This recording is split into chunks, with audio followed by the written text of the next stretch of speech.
Représentatif de votre palette graphique finalement et de vos sujets de prédilection, les vêtements. Les petits héritages, en plus, on est au cœur de l'émission parce que famille nombreuse, 5 enfants, les vêtements qu'on se refile entre frères et sœurs. Donc c'était le prétexte à raconter une histoire et c'est vrai que j'aime bien les vêtements, mais bon, malheureusement, je n'ai pas suivi l'exemple de... Enfin, j'ai été moins courageuse. J'ai une mère couturière. Avec des couleurs qui ont du style. Mais j'ai une mère couturière qui nous avait plein de choses, comme Lisa, sauf que Lisa s'est mise à la couture, elle fait plein de belles choses. Alors justement, elle va nous présenter une première pièce, Lisa Aquanus. Première pièce que vous nous avez apportée. Je propose de la découvrir. Comment vous y avez travaillé avec cette première pièce? Ça, en fait, c'est la première tenue qui m'a fait me diriger un peu vers le théâtre. En fait, c'est parti, c'est assez marrant, d'une volonté de vider mes placards. D'accord. Parce que ma maman faisait de la couture aussi, donc elle a des réserves de tissus assez phénoménales. Et j'avais plus de place, donc je voulais me débarrasser de tous les tissus dont je savais pas trop quoi faire. Et voilà. Il a fallu que je trouve une nouvelle façon de les associer. C'était des trucs pas très faciles à utiliser pour du prêt-à-porter. Donc j'ai choisi de faire quelque chose qui utilisait le maximum de volume. Et ça a donné ça. Alors vous faites des études scientifiques. Quelles études? Je suis dans une école d'agronomie à Dijon. D'accord. Et vos créations, vous les réalisez au feeling, sans patron. Comment l'expliquer ça?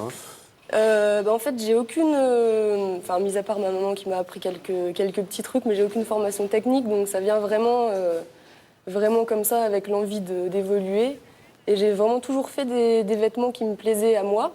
J'ai toujours été satisfaite de ce que je faisais, et c'est ça qui me motive à aller toujours plus loin. Alors vous cherchez votre motivation dans vos créations, parce que là vous aviez le regard orienté vers cette deuxième pièce. Une autre de vos créations, cette deuxième pièce. Oui.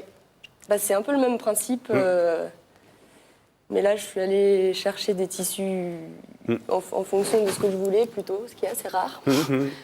Et voilà. Oui, on est en noir et blanc là. Hein. Oui.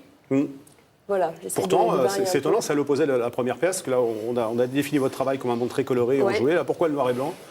C'est tout simplement parce que j'organisais un défilé justement pour ce week-end d'exposition. Et je voulais faire des choses aussi variées que possible, donc j'ai fait toutes les couleurs. Et... Le théâtre donc vous inspire là? C'est pas vraiment le théâtre qui m'inspire, c'est plutôt les vêtements que j'ai faits qui vont me faire aller peut-être vers ça, parce que de les voir porter, je travaille aussi avec des photographes, des comédiens, ça me donne envie de travailler dans le monde du théâtre. Alors bien sûr, la question que tout le monde se pose, que vous posez aussi peut-être Frédéric, quels sont les matériaux que vous utilisez? Tout. Et voilà, c'est ça. Et tout ce que je trouve. L'imagination est un champ vaste, c'est tout. Non, j'aime vraiment bien travailler avec des matériaux qui n'ont rien de spécial a priori, qui m'ont pas coûté grand-chose si possible, parce que sinon j'ose pas toucher au tissu qui coûte 30 € le mètre. D'accord. J'ai trop peur de louper. D'après le questionnaire de notre amie Malika qui prépare ses émissions, je crois savoir que vous vous intéressez pour l'avenir au colorant naturel. Oui. Oui. C'est-à-dire? C'est pour... j'ai cherché un moyen en fait de ne pas perdre le lien avec mes études, parce que ça me plaît vraiment ce que je fais en agronomie aussi.